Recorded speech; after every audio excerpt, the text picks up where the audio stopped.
Hello বন্ধুরা, কেমন আছেন সবাই? আজকে আমি এসেছি বাংলাদেশের উত্তর পূর্বে অবস্থিত বাংলাদেশের আধ্যাত্মিক রাজধানী, বিখ্যাত পর্যটন কেন্দ্র সিলেটি নগরে। সিলেট থেকে আমি জাফলং যাব। জাফলংয়ের উদ্দেশ্যে রওনা দিয়েছি। জাফলংয়ে যেতে হলে আপনাদেরকে রিজার্ভ গাড়ি নিয়ে আসতে হবে, না হলে সিএনজি নিতে হবে, বা লোকাল গাড়ি কিছু আছে সেটা অল্প, তবে ট্যুরিস্ট গাড়ি বেশি।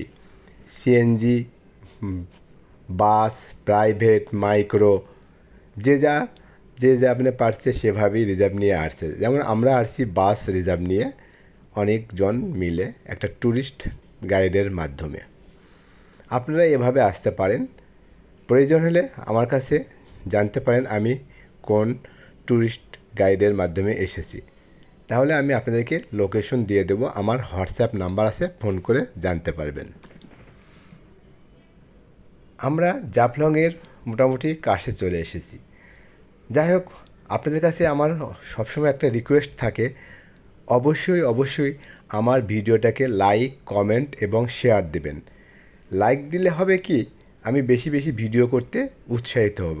আর শেয়ার দিলে আমার ভিডিওগুলো আপনার বন্ধুবান্ধবের কাছে পৌঁছে যাবে, তখন তারা আমার এই ভালো ভিডিওটা দেখতে পাবে এবং তারাও লাইক দেবে। এতে করে আমি আরও বেশি বেশি ভিডিও করার উৎসাহ পাব। আর এই উৎসাহ থেকেই আমি আপনাদেরকে আরও ভালো মানের ভিডিও উপহার দিতে পারবো।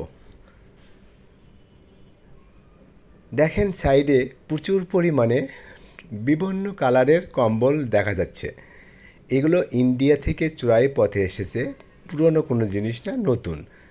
এখানে আনুপাতিক হারে অন্যান্য জায়গার চেয়ে কম দাম পাওয়া যায়।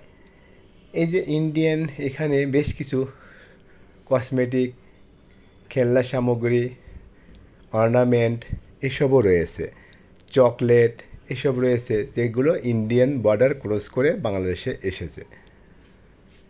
আমরা এখন নৌকার জন্য নিচের দিকে যাচ্ছি, নদীর কাছে যাচ্ছি। যেতে যেতে আমি সাইড কিছু সিনারি দেখালাম। এখানে শালও পাওয়া যায় এবং বিভিন্ন ধরনের মশলাও পাওয়া যায়, যেগুলো ইন্ডিয়া থেকে এসেছে। কসমেটিক, লোশন, সাবান সব কিছুই পাওয়া যায় ইন্ডিয়ান এখানে। আপনারা চাইলে যদি কেউ আসেন, কিনে নিয়ে যেতে পারবেন কম দামে, আনুপাতিক হারে কম দাম। তার মানে যে একেবারে কম দাম তা না, তবে অন্যান্য জায়গার চেয়ে অনেক কমে পাবেন। আমরা এখন নৌকার উদ্দেশ্যে রওনা দিয়েছি।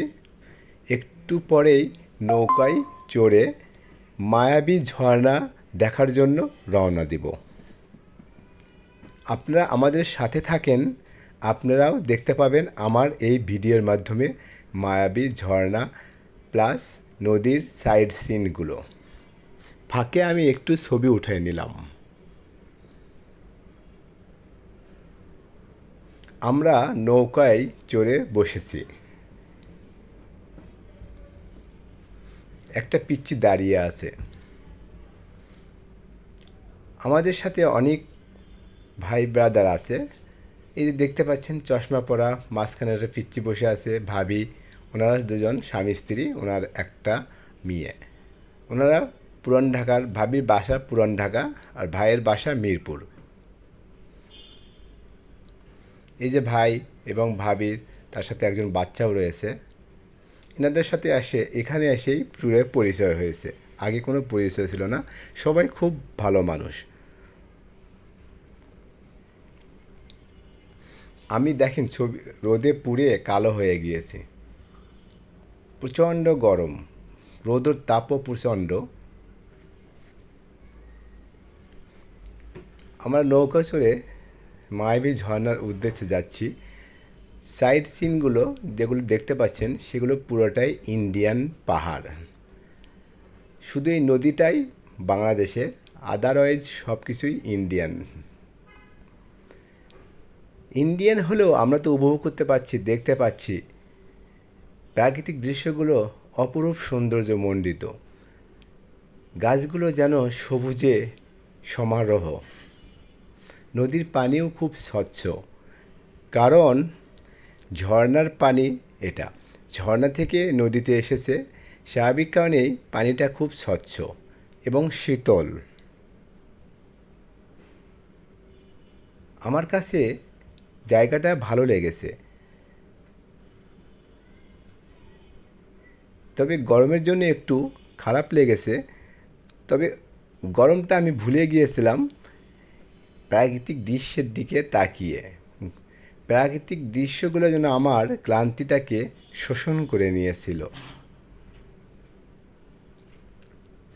আমরা একটু পরেই নৌকা থেকে নামবো।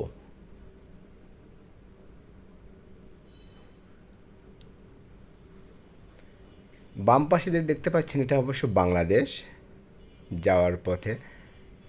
ডান পাশে ইন্ডিয়া, বাম পাশে বাংলাদেশ, মায়াবী ঝর্ণা যাওয়ার পথে।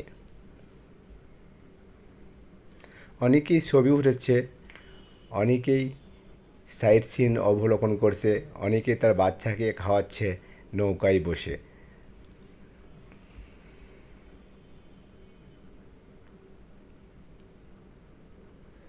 আমরা ঠিক মায়াবী ঝর্ণার কাছাকাছি চলে এসেছি। এই তো নৌকা থেকে নামছি। একটু পরেই মায়াবী ঝর্ণা পেয়ে যাব।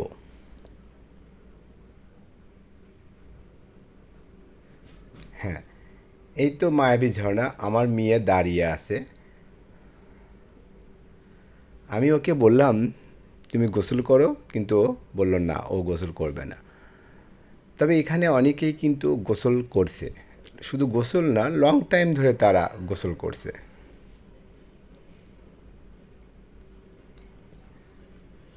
ওপরে যে গাছগুলো দেখতে পাচ্ছেন সেগুলো সবুজের সমারোহে ভরা।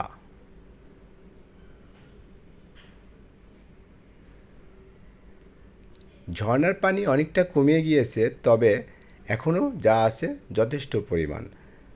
সামনে শীত আসছে, শীতে হয়তো এত গরম থাকবে না, কিন্তু ঝর্ণার পানিও আর থাকবে না তেমন। তখন হয়তো বা শীতের আমেজটা অন্য ধারণ হবে। আশেপাশে কুয়াশাচ্ছন্ন থাকবে, মেঘাচ্ছন্ন থাকবে। শীতের পোশাক পরে অবশ্য ভ্রমণ করার মজাও একটা আলাদা। শীতের সময় বিভিন্ন ধরনের ভাপা পিঠা, অনেক কিছুই পিঠাপুলি পাওয়া যাবে, খাওয়া যাবে। এটা আর এক ধরনের ইমেজ। বাংলাদেশে বিভিন্ন ধরনের ঋতু আসে, আর এই ঋতুর পরিবর্তনের সাথে সাথে বাংলাদেশের অনেক কিছুই পরিবর্তন হয়। এই যে একটা পিচ্চি গোসল করছে,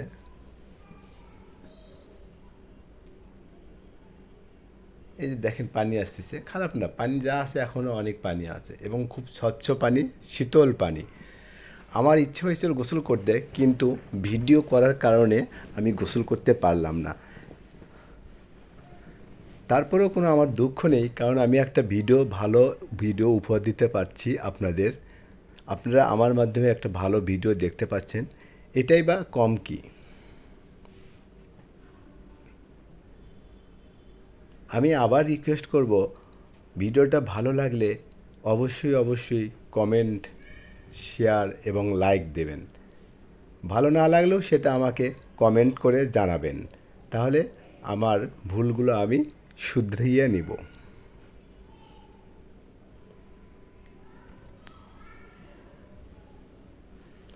অনেকেই অনেকভাবে পোজ দিয়ে ছবি উঠাচ্ছে। এখানে অবশ্য প্রতি পিস 3 টাকা দিয়ে ছবি ওঠানো যায়। এখানে অনেক ক্যামেরাম্যান রয়েছে।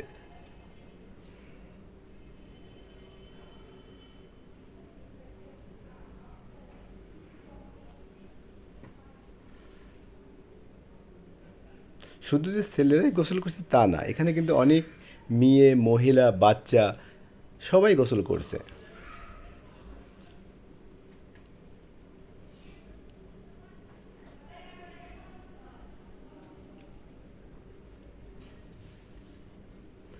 আমরা একটু পরে ঝর্ণা থেকে রওনা দেব।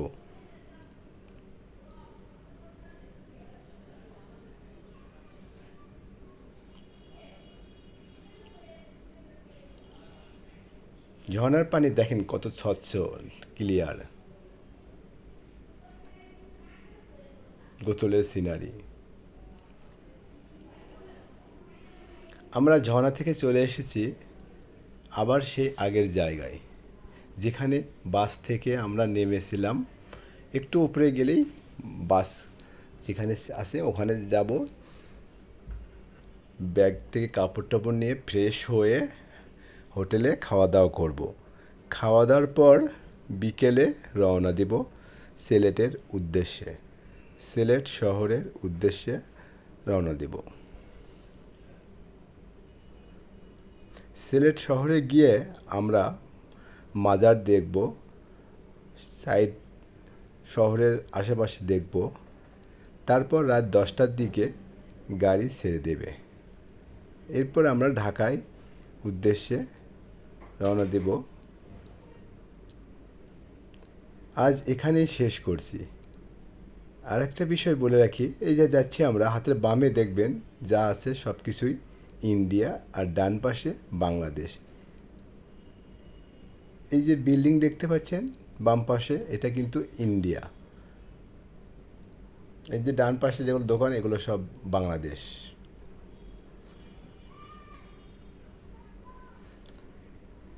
আজ এ পর্যন্তই। পরে আবার দেখা হবে কোনো এক ভিডিওতে। আশা করি খুব শীঘ্রই আপনাদেরকে নতুন আরেকটি ভিডিও উপহার দিতে পারবো, এটাই আমার প্রত্যাশা। আল্লাহ হাফেজ। সবাই ভালো থাকবেন, সুস্থ থাকবেন, ভালো রাখবেন, ভালো রাখার চেষ্টা করবেন। আল্লাহ হাফেজ।